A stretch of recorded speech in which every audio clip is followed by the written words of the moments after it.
আমরা মনে করব ইতিহাস আপনাদের কখনো ক্ষমা করবে না।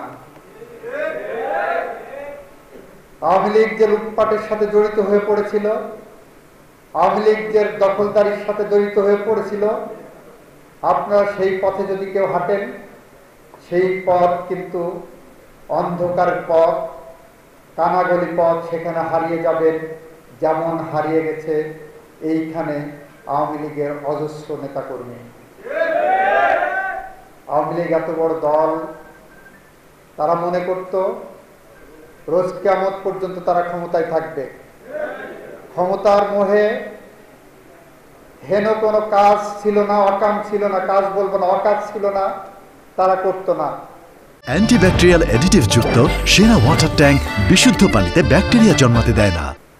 গ্রাম্য সালিশের টাকা আদায় থেকে শুরু করে সমস্ত শিক্ষা প্রতিষ্ঠান দখল, টেন্ডারবাজি যা শুরু করেছিলেন আওয়ামী লীগ নিষিদ্ধ হওয়ার পরে, আওয়ামী লীগের নামে একটি মিছিল করার লোক পাওয়া যায়নি। বন্ধুরা আমার,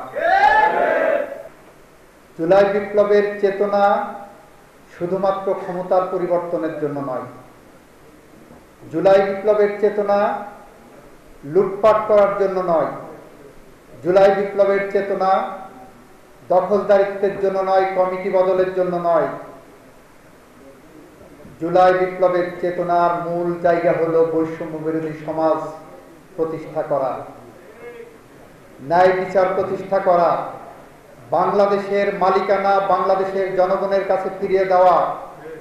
আমার ভোট আমি দেব, যাকে খুশি তাকে দেব, সেই সত্যকে প্রতিষ্ঠা করার জন্য আমরা জুলাই বিপ্লবের ডাক দিয়েছিল আমাদের তরুণ সমাজ, এবং আমরা সেই জায়গার প্রত্যেকেই, এখানে যারা উপস্থিত আছেন প্রত্যেকেই কোনো না কোনোভাবে সহযোগিতা করেছেন।